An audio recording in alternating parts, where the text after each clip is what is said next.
My name is Jeff Schwartz. I live in Sarasota. I've been at Ringling College for 19 years. I am the Associate Vice President of Academic Affairs, Dean of Undergraduate Studies.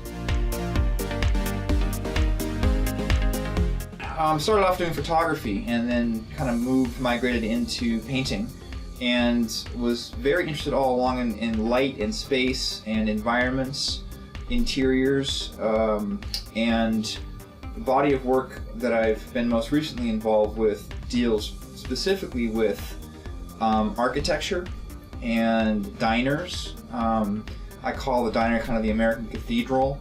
That is, all walks of life, types of people come into one place for the same purpose, which is eating. I love to eat, so it's very close to my heart. And the work reflects that sort of space, that kind of time spent, the kind of equity in that environment. I also worked on a body of drawings that are collage, black and white drawings that capture interior spaces, specifically the Sarasota School of Architecture. Same kind of reason. It's got beautiful light, strong architectural elements, and kind of a lived-in environment, a feel. It's kind of very contemplative, quiet, which is the opposite of my life. So the studio and the practice of making these images is kind of where I go find that quiet space, a quiet time to reflect.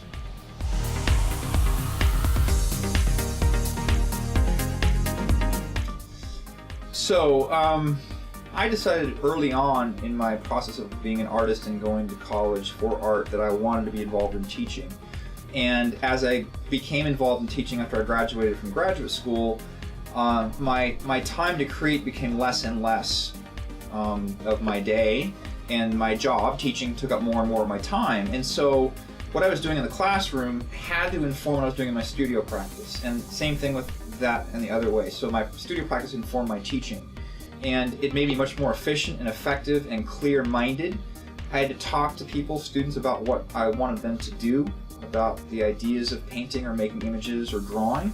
And so I took the same kind of clarity and focus into my studio practice, and it helped me become more efficient and effective in that space as well.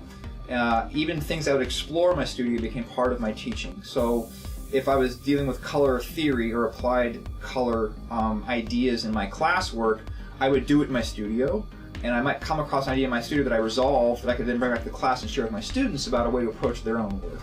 So they became kind of tied together very closely.